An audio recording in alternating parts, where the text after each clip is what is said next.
বাৰিষাৰ পূৰ্বে লাহৰীঘাটত ব্ৰহ্মপুত্ৰৰ খহনীয়াৰ তাণ্ডৱ অঞ্চলটোৰ দীৰ্ঘদিনীয়া সমস্যা খহনীয়া প্ৰতিৰোধৰ বাবে জিঅ' বেগেৰে আৰম্ভ হৈছে কাম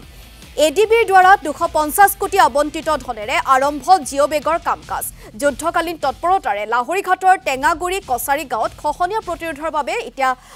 কাম-কাজ চলি আছে দীৰ্ঘদিনৰ অন্তত খহনীয়া প্ৰতিৰোধী আঁচনি ৰূপায়ণত চৰকাৰক প্ৰশংসা নৈপৰীয়া ৰাইজৰ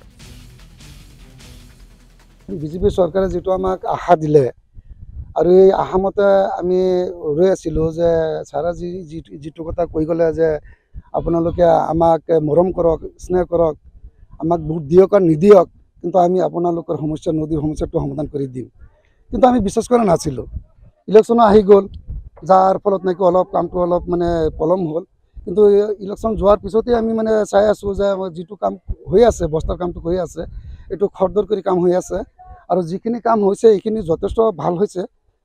নহ'লে কিন্তু আমাৰ ইয়াত এটা চৰকাৰী গাভৰু আছে তেওঁ ঘৰটো যাব অৱস্থাত আছিল সেইটো নিয়ন্ত্ৰণ হৈ গ'ল এইটো আমি ৰাইজে চাই আছোঁ আৰু বাকী যিখিনি পশ্চিমফালে কাম আপোনাৰ লাহে লাহে কৰি গৈ আছে এইখিনিও আমি আশাবাদী যে সম্পূৰ্ণভাৱে সমাধান হ'ব বুলি আমি লাহৰী